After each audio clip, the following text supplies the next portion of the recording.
helped me to reach 2,000 subscribers. He laughed first, that warm, easy laugh of his that used to make me feel safe. Then it faded, slowly, like a candle burning out. His lips stiffened, his eyes lost their light. And in the stillness that followed, I knew I'd just destroyed everything. The joke hadn't even been cruel. Not in my head. Anyway, we were at a small dinner party with our friends. Soft music, half-empty glasses, the kind of night that felt light and effortless. Until I opened my mouth. Be careful. I teased, my voice laced with playful sarcasm. You keep texting your assistant like that, and I might start to think there's something going on. Everyone laughed, even him, at first. But the way his face changed when the laughter died, it froze me. He looked at me like I'd just said something vile, like I'd seen too much. The silence that followed felt heavy, stretching across the table like a shadow. Our friends tried to fill it with awkward smiles, forced chatter.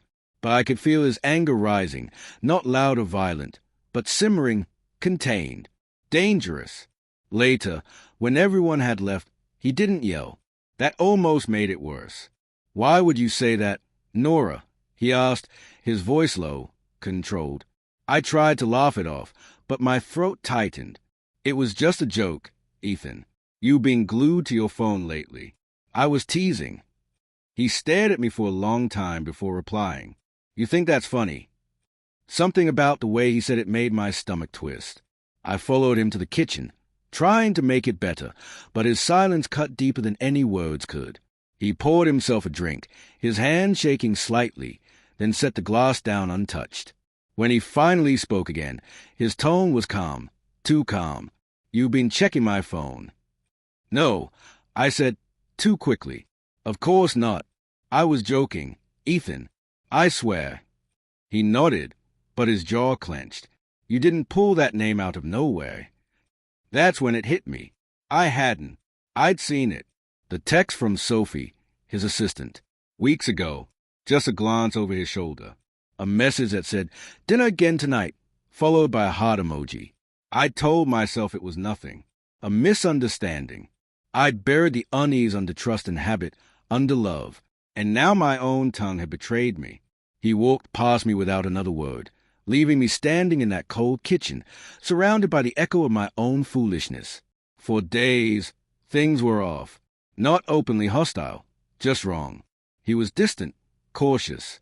His smile, the real one, never came back. I kept replaying that dinner in my head, every second of it. The laughter, the silence, the look in his eyes. Something had cracked open between us, something that couldn't be closed again. One night, I couldn't take it anymore. I waited until he was asleep, his phone on the nightstand. The screen glowed faintly when I touched it. My heart pounded so hard I thought it might wake him. The lock screen lit up. A notification. Sophie, I miss you tonight. I froze. The world went silent except for the dull roar in my ears. I didn't open it. I didn't need to. That message said everything. I slipped the phone back down like it was made of glass and went to the bathroom. I sat on the cold floor and cried quietly until morning. When he woke, he found me making coffee, my face calm but hollow. He kissed my cheek automatically, the way he always did, and I flinched. Everything okay? He asked. Yeah, I lied. I wanted him to confess. I wanted him to look me in the eye and say he'd been weak, foolish, that it meant nothing. But he didn't. And I couldn't ask, not yet. That night, I waited until he left for a late meeting. Then I drove to his office. The building was dark except for one floor. His. Through the glass, I saw them, Ethan and Sophie, standing too close, whispering. Her hand brushed his arm, then lingered. He looked happy, that same warmth I used to see when he looked at me. I watched them until my chest felt like it was caving in. Then I left. I didn't cry this time. I just felt hollow. He came home past midnight, smelling faintly of her perfume. I sat at the dining table. The lights dimmed, the phone between us. He stopped cold. What's this? He asked. I saw your messages, I said quietly, and I saw you tonight. He closed his eyes, exhaled, and sank into a chair. It's not what you think. Then what is it, Ethan? He rubbed his face. It started months ago. It wasn't supposed to happen. I felt distant from you, like we were just living side by side. She listened. She cared. And I didn't. My voice cracked. That's not what I meant, he said softly. But things got complicated. I was going to end it. I just didn't know how. The words hit me like glass shards. I made a joke, I whispered.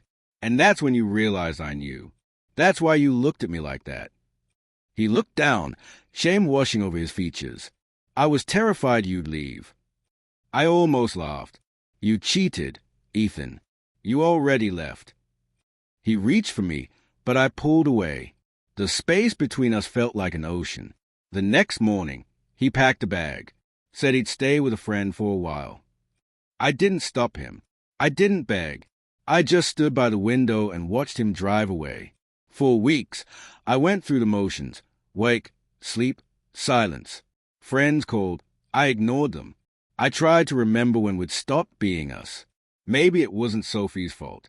Maybe it wasn't even his. Maybe it was a quiet in our house that had been growing for years. But then, one night, I got a message. From Sophie. It said, he told me he never loved you the way he loves me. Please don't make this harder for him. That was when something inside me broke cleanly in two. I didn't reply. I didn't scream. I just deleted the message and blocked her number. Then I walked into our bedroom, opened the closet, and took down his old photographs, the ones where his smile was still mine.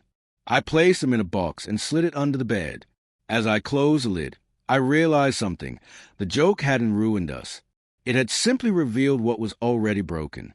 Still, I'll never forget that moment, the look in his eyes when the laughter died, when my words turned truth into weapon.